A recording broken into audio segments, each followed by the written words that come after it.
Meus irmãos, minhas irmãs, estamos vivendo o segundo domingo do tempo da Quaresma. O tempo da Quaresma é o tempo que nos leva, nos prepara para chegarmos à Páscoa. Já estamos no segundo domingo. A gente poderia já se perguntar, o que mudou em nós? Nós já mudamos alguma coisa? A Quaresma é tempo de mudança. De mudar de quê? De penteado, mudar o sapato, mudar a marca da roupa. Não, mudar a forma de viver, mudar a maneira de pensar. Os psicólogos dizem, e os estudiosos do comportamento humano, que é muito difícil um adulto mudar de comportamento.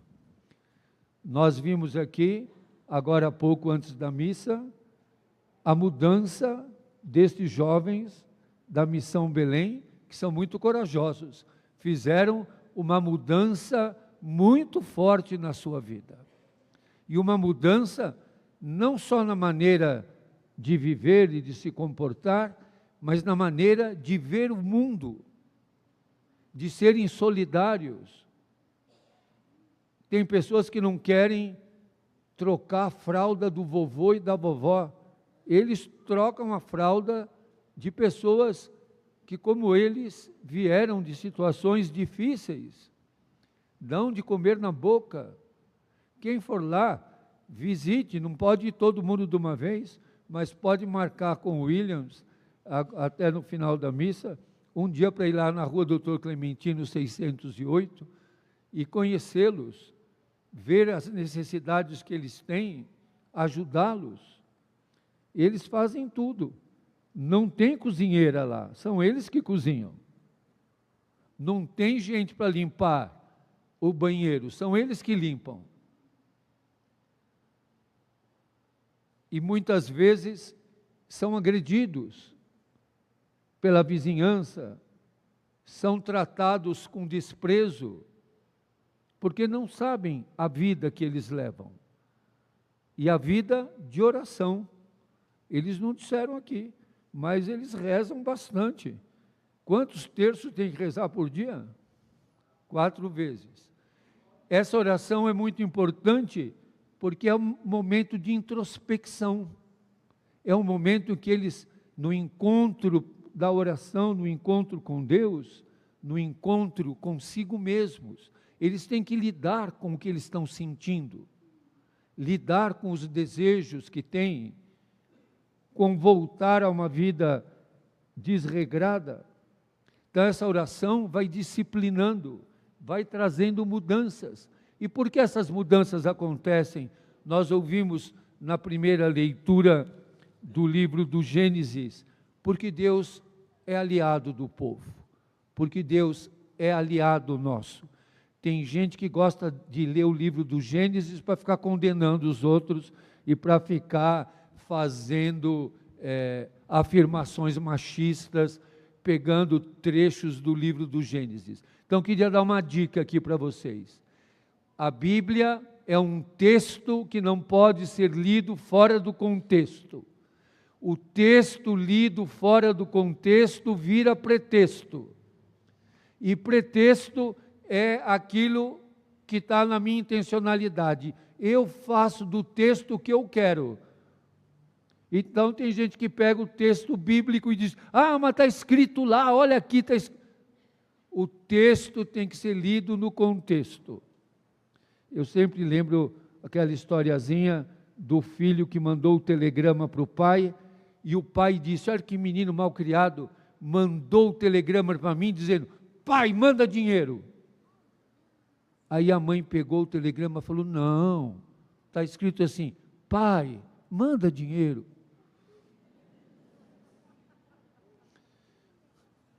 Muda completamente, não é? Então, a gente lê na Bíblia o texto, tem gente que adora pinçar, aí pega, é especialista em pinça. Só que você tem que entender a palavra de Deus como palavra que tem um contexto. A palavra de Deus não é escrita de maneira histórica, fora da história. Ela tem que ser lida no seu contexto histórico, no seu contexto cultural. Tem que entender quem está escrevendo, inspirado por Deus, em que momento isso está sendo escrito. Isso está nos documentos da Igreja, inclusive do Concílio Vaticano II, a Dei Verbum, e depois houve um sínodo, e há um documento, a exortação apostólica Verbum Domini, do Papa Bento XVI, que deixa muito claro que você tem que ler a palavra de Deus no seu momento, o que ela traz de novidade, de esperança, de vida, e neste momento histórico, o que ela diz para nós, porque é uma palavra viva, não é uma palavra morta. A Bíblia não é para fazer arqueologia e para ficar pensando da Bíblia o que me interessa politicamente ou ideologicamente, mas é uma palavra para me converter e para me humanizar, para me fazer fiel ao amor de Deus. E o amor de Deus, ele é vivido neste momento da história.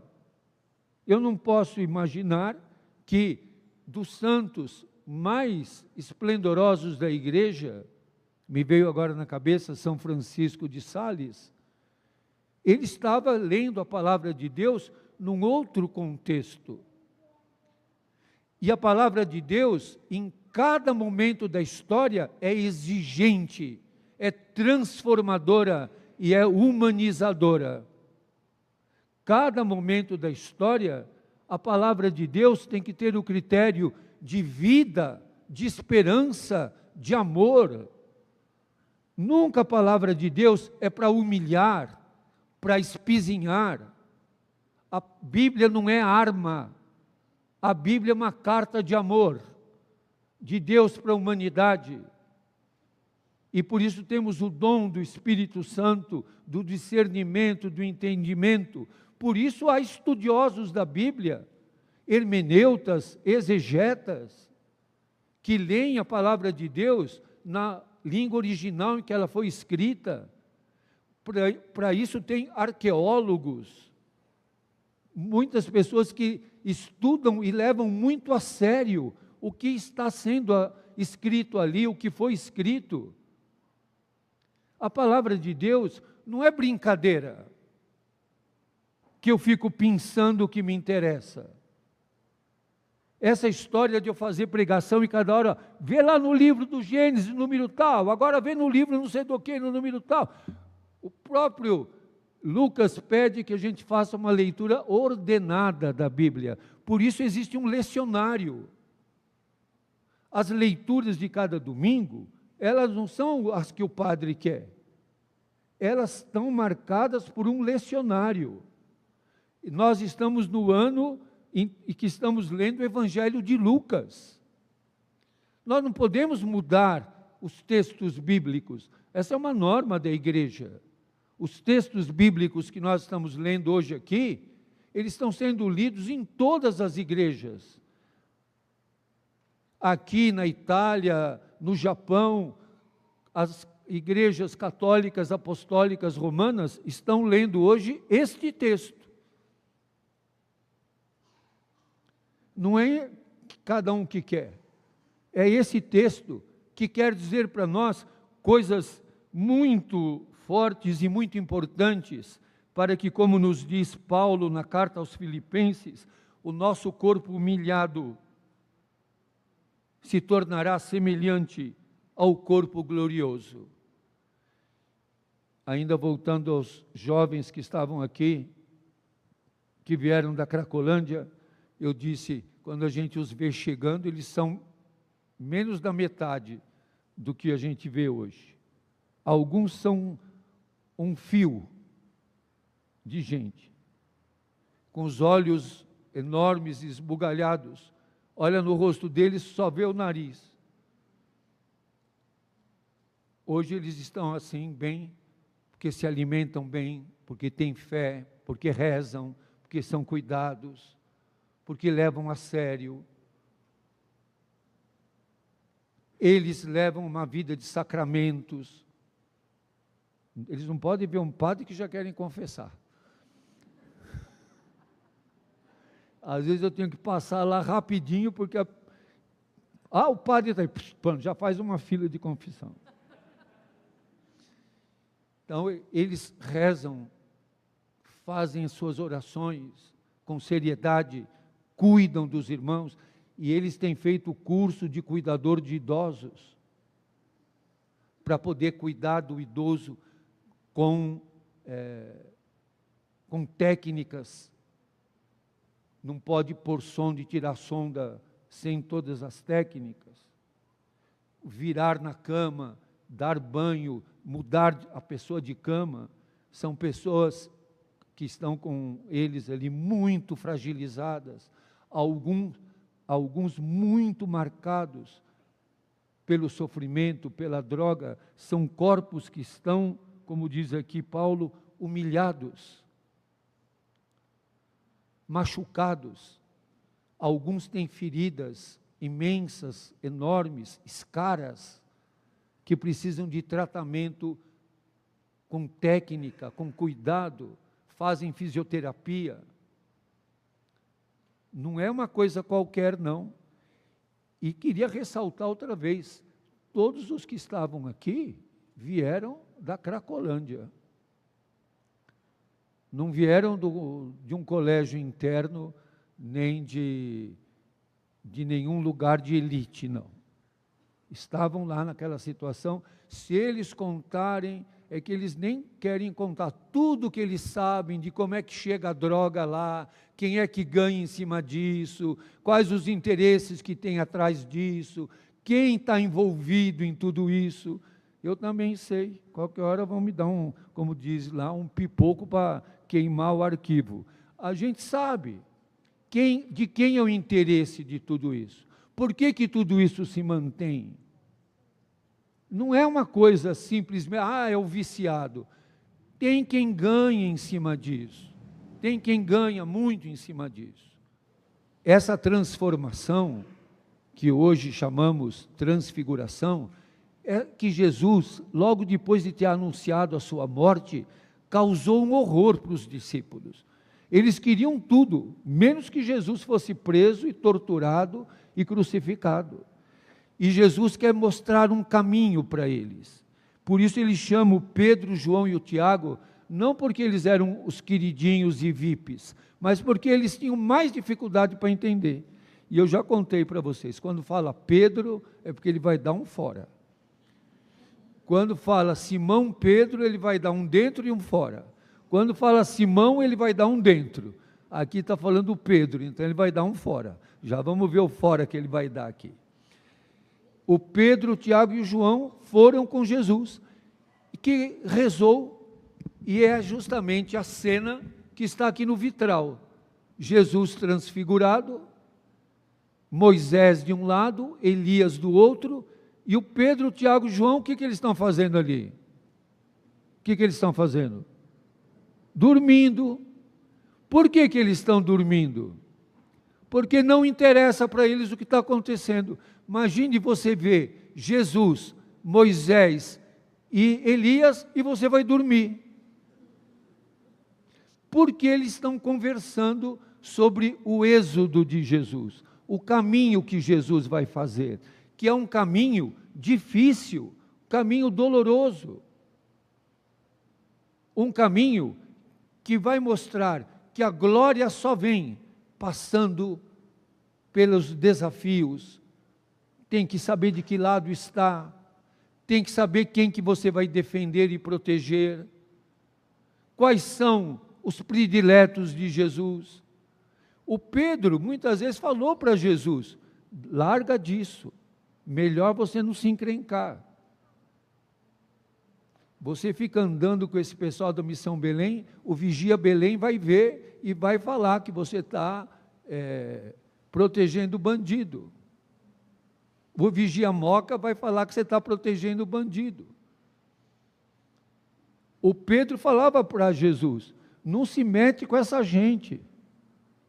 Eles são muito poderosos na internet, eles acabam com você rapidinho. Eles te ofendem. Eles fazem de tudo, usam de todos os meios hoje disponíveis no 5G, no deepfake, no fake news. Eles sabem mexer com tudo isso para destruir você. O Pedro falou para Jesus: olha, eles vão pegar você. Por isso que Jesus mostra a sua glória, que não vem da facilidade, mas do desafio assumido. Por isso eles dormem, eles fingem que não ouvem. E quando fala que Pedro e os companheiros, é interessante, não fala os 3 companheiros de Jesus, Pedro e companheiros, que é o Tiago e o João, porque eles deixaram de ficar do lado de Jesus e ficaram do lado do Pedro. Por isso que eles são companheiros do Pedro. Aí você diz: você está pesando a barra do Pedro. Não, estou dizendo como é que o Pedro estava e como é que ele se transformou, como é que ele se tornou o que ele se tornou, pela coragem de mudar. O Pedro teve que mudar muita coisa, como eu tenho que mudar, como todos nós temos que mudar, e nos transformar em seguidores de Jesus, capazes de dar a vida por Ele, capazes de viver intensamente o seu amor. Eles estavam com sono, porque estavam desinteressados, e ao despertarem, quando eles viram a glória, porque eles não querem ver a dor, eles não querem ver a dificuldade, o desafio, a transformação, eles querem só ver a glória. Quando eles viram a glória de Jesus, e os 2 que estavam com eles, Moisés e Elias, a lei e a dureza do cumprimento da lei, os 2 que impunham o cumprimento da lei, o Pedro logo faz uma proposta, é aí que ele dá o fora, né? Ele viu que eles estavam se afastando e dizem: é bom a gente estar aqui, vamos fazer 3 tendas. Fiquem atentos como é que o Pedro propõe: uma para ti, outra para Moisés, outra para Elias. Quando tem 3, o mais importante fica onde? Aonde? No meio. Quem é que ele põe no meio? Moisés. Quer dizer, para o Pedro, o importante era Moisés, não Jesus. E eles queriam construir 3 tendas, porque os judeus acreditavam que na festa das tendas, quando eles fazem cabanas, tendas, é que o Messias iria chegar. E o que o Pedro quer? Um Messias poderoso, e Jesus é amoroso. Eles queriam alguém impiedoso, e Jesus é compassivo. Eles queriam alguém forte, e Jesus se faz fraco. Eles queriam alguém que vencesse, e Jesus vai pregado na cruz. Eles queriam Jesus no trono, e Jesus é pregado na cruz. Por isso que eles não entendiam Jesus. E diz aqui o texto: Pedro não sabia o que estava dizendo, porque ele estava dizendo tudo o contrário do que Jesus. E quando apareceu a nuvem, que é a imagem de Deus que vem se comunicar, eles ficaram com medo. Imagine, ficaram com medo de Deus. E da nuvem saiu uma voz que dizia: este é o meu filho, o escolhido, escutai o que ele diz. É isso que a missa de hoje quer dizer para nós. Escutem Jesus. Jesus é o escolhido. Não fica pensando pedaços do Evangelho, da Bíblia. Ouçam Jesus. Jesus que nos diz: amai-vos uns aos outros como eu vos amei. Jesus que no Evangelho de João é dito: tendo amado os seus que estavam no mundo, amou-os até o fim. Jesus que no Evangelho de Lucas diz para o malfeitor que está pregado na cruz: ainda hoje você vai estar comigo no paraíso. E Jesus não ficou cantando hit. Ninguém quer confessar, ninguém quer ler a Bíblia, todo mundo quer ir para o céu. Jesus não fazia hits, não ficava fazendo dancinha. Jesus multiplicava o pão, para os famintos. Jesus curava os leprosos, ressuscitava os mortos. É isso que Jesus fazia. Fazia os cegos enxergar, os mudos falar. Jesus não ficava dançando. Jesus andava sobre o mar, para andar sobre a maldade. Escutai o que ele diz. Vamos repetir isso. Escutai o que ele diz. Vocês já ouviram Jesus falando que mulher tem que ser submissa ao homem? Jesus falou isso alguma vez? Escutai o que ele diz. Escutai o que ele diz.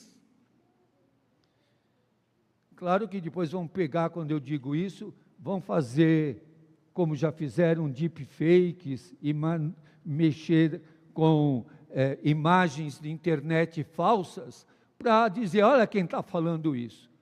Escutai o que ele diz. Escutai o que ele diz. Enquanto a voz ressoava, Jesus ficou sozinho. A gente deixa Jesus sozinho, falando sozinho, porque a gente não leva a sério o que Jesus fala. A gente deixa Jesus sozinho. Não deixemos Jesus sozinho. Não deixemos Jesus falando sozinho. Ou como dizem os jovens hoje, não vamos deixar Jesus no vácuo. Tem gente que diz, você me deixou no vácuo. Não deixem Jesus no vácuo.